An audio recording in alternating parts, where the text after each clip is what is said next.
Hi, I'm Susie Miller, the Better Relationship Coach, and I'm committed to helping you create better relationships in 30 days or less, even if you're the only one in the relationship who cares. And on today's episode of Better Relationship TV, we're going to be talking about what we do when we get defensive. So you can see there's shadows, and this is a great learning tool. I did a whole video before, and as I went to clip it so I could post it, I erased it. Huge mistake. Had to restart again, determined to get this out today, and I was going to use this as a learning tool for actually relationships. We are going to blow it. We are going to mess up. We are going to say things we shouldn't. We're going to not show up when we should. I don't know if you can really erase, but we're just going to make mistakes. And the biggest thing in relationships is we've got to stay in the game. If you let mistakes keep you from moving forward, your relationships will never get better. So given that, let me tell you about what to do when you get defensive. And you're going to get my secret tip called door number 3. Now, I don't know about you, but if you're anything like myself or any of the people I work with, and probably most of the human race, when somebody says something to us that we've done something, we've hurt their feelings, we've disappointed them, we've let them down, whenever they say something that we really don't want to hear, our first response is to get defensive. We rarely stop and pause. Usually we have that, almost ready to go, whoa, whoa, whoa, whoa. And so our inner defense lawyer comes on and we end up reacting instead of responding.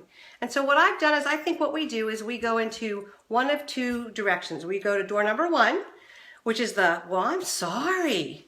And here, let me explain why I did it. And I don't know why you're so mad kind of tone of voice. You know what I'm talking about. You've heard it. You've probably done it. And in door number 2, that's where we have the, what I call the, well, you. Somebody comes and says, you did this. And we have, so quickly, well, you did, da, da, da, da, da. So let me give you an example. The other night, my husband was sharing with me that he was disappointed that I had gotten totally absorbed in my writing and had totally blown off dinner. And that sounds like a little deal, but it was the 3rd or 4th time I had done it. And I had specifically said that morning that I would take care of dinner. So he, of course, was expecting to come home and have dinner. And what happened is I got absorbed in my writing, and he came up to my office and was like, do you have any idea what time it is? It's, where's dinner? And my reaction was to go, well, sorry. I was busy. I was involved. I lost total track of time, with that tone of voice that says, I don't know what's wrong with you, but here's why it happened, so you shouldn't be upset. And we do that, don't we? That's door number 1. Door number 2 is where we come out and we go, well, you forgot to make dinner before, or well, you're late, or well, last time that I asked, and we come back with what they've done. And that's worse, almost worse than door number 1. Both of those basically communicate to the person who cares for us and has had the courage to come and say, I'm disappointed, I'm hurt, which does take some courage. We're saying to them, I don't care. I don't want to hear it. I don't like the way that makes me feel. And in our defensiveness, we do great damage to our relationships. So I'm suggesting that when you feel defensive, you should choose door number 3. And door number 3 is where, instead of the knee-jerk reaction, you actually pause and respond. You think about what's important in the relationship rather than how you feel in that moment. So going back to my dinner example, a responsive door number 3 answer would have been, oh gosh, you're right, I lost track of time, I'm sorry. Or, you're right, I can see why you'd be disappointed, I totally blew it. Anything that we can say in that moment that validates what the person we love, the person we're in relationship, feels or is saying. Now, I'm not agreeing and saying I was a total blow off and didn't care. I am saying the way you feel makes sense, and I am sorry that my actions contributed to that feeling.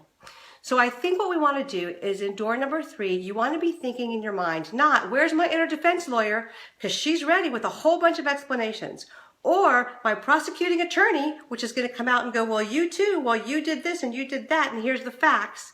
Instead, you want to have that calm, responsive door number 3 that remembers the relationship is so much more important than reacting in the moment. And so take a moment, think about what you really want to say, try to validate what they're feeling, own what you can, and choose door number 3 when you're defensive. And so that's today's episode of Better Relationship TV. I hope to see you next time. But until then, remember, you can create better relationships, even if you're the only one engaged in making them better, because where there's hope, there's always a way.